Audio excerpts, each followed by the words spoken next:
विदर्भात 45 डिग्रीवर तापमान गेलेलं आहे। अशात नद्या कोरड्या पडणं अपेक्षित असताना कित्येक ठिकाणी एक चमत्कारी दृश्य पाहायला मिळतंय। गेल्या वर्षी ज्या ठिकाणी जलयुक्त शिवार अभियानाची कामं झाली त्या ठिकाणी एकाच वर्षामध्ये प्रचंड बदल झालाय। गावाजवळच्या नदीमध्ये भरपूर पाणी दिसतंय। विहिरींची पातळी मोठ्या फरकाने वाढलेली आहे। या एका वर्षात जलयुक्त शिवारमुळे मोठा बदल घडून आलेला दिसतो आहे।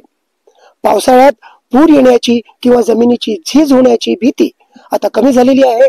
उन्हाळ्यात सुद्धा नदीत पाणी दिसत आहे। एवढंच नव्हे तर उन्हाळ्यात शेतकरी सुद्धा आपल्या शेतात दुसरं पीक किंवा जनावरांचा चारा घेऊ लागलेले आहेत। माझे पूर्ण नाव मधुकर विठोबा सातपुते आहे। मी माजी ग्रामपंचायत सरपंच नळगाव साधू। या ठिकाणी उन्हाळ्यामध्ये पाणी नव्हतं राहत।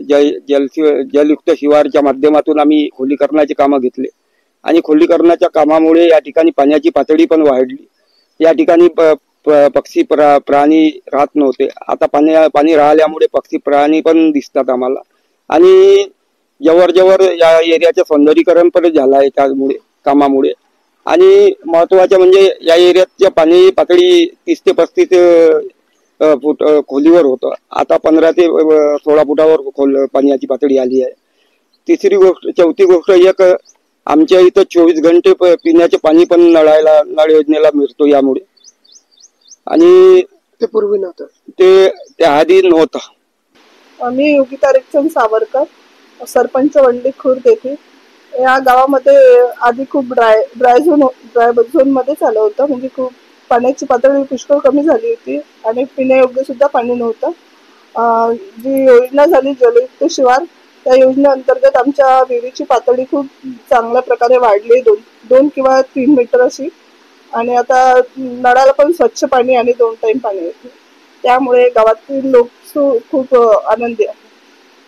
2014 पूर्वी महाराष्ट्रात जलसंवर्धनाच्या 13-14 योजना वेगवेगळ्या खात्यांमार्फत सुरू होत्या, त्यामुळे त्यांचा अपेक्षित परिणाम जमिनीवर दिसून येत नव्हता। देवेंद्र फडणवीस प्रथमच महाराष्ट्राचे मुख्यमंत्री झाले।